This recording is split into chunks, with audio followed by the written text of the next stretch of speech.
Hey everyone, it's been a while since my last ramble topic, but with my recent discovery about how Waldstein interacts with crosscast veil-off, or CVO for short, I absolutely had to get to work.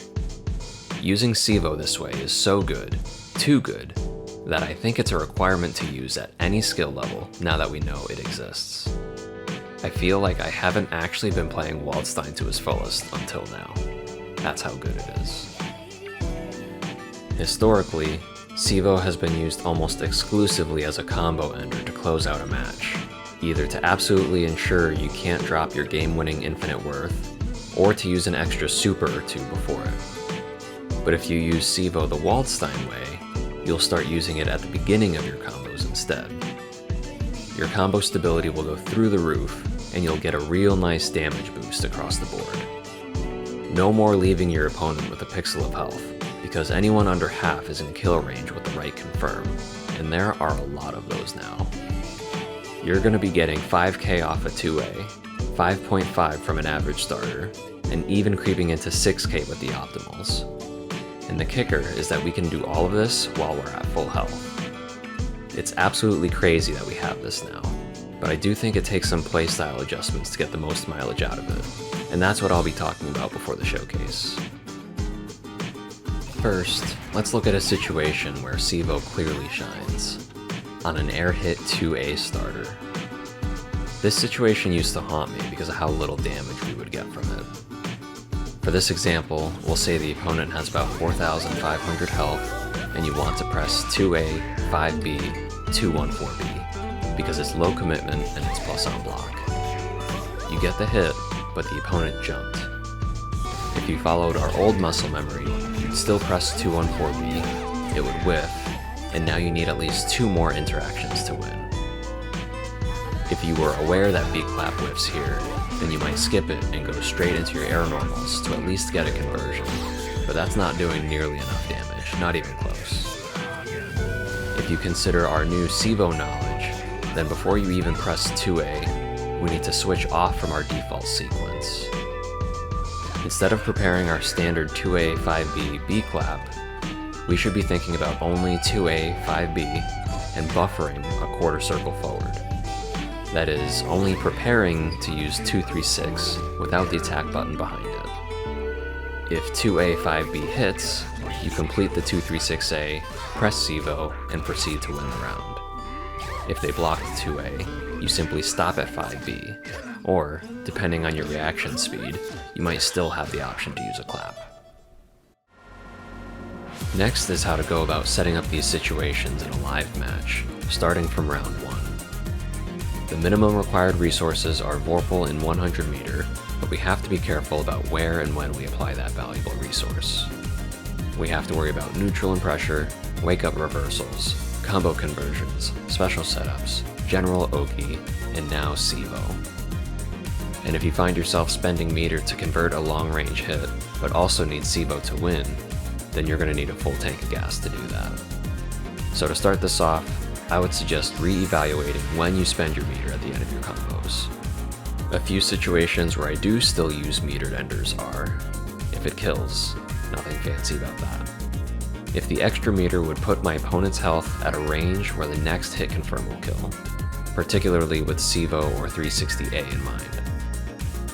If my combo won't allow for Oki that I feel is necessary for the situation, and I'm pressured by the clock, think of a Yuzu with a life lead. If I have full meter and my opponent is nearly full health, then I'll consider ending my combo with 360C or C God Press, because I'm certain to recover those resources by the time that they're in range for a CVO finisher. I pick these 2 supers specifically because their long duration allows my next combo to gain its full meter gain amount. In the corner, you'll see me frequently end my combos with 236A, 623C, 5B2C, 3C, and this is because all those extra attacks extend the combo duration just long enough to avoid the meter gain penalty. Finally, we can talk about how to actually use CVO. So open up training mode, make sure you have 200 meter and Vorpal, and get ready to grind out some new hit confirms. But don't get intimidated, because the easy conversions do a ton of damage and are already very similar to our bread and butter. While you're getting started, there's only a few things to keep in mind when you're building your combos. Using 2 normals into 236A, followed by CVO, is an amazing way to get yourself physically in range to follow it up. Do your best to avoid same move proration, but particularly with 6C. With the last point in mind, you can always follow up your CVO with 6C for great damage while keeping it super simple.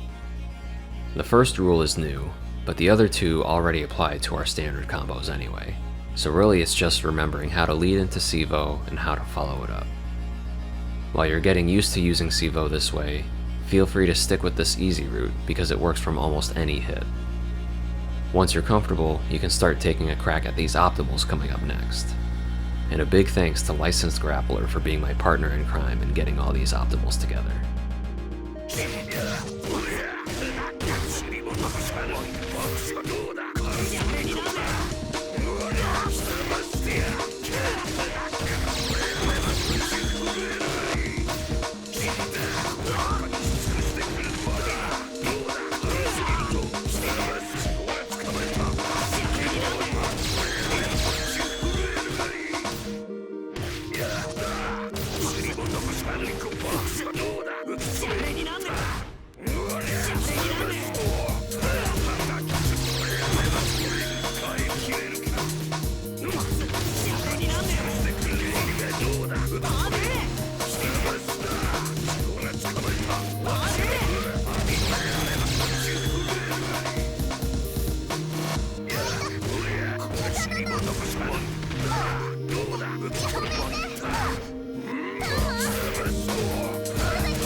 ど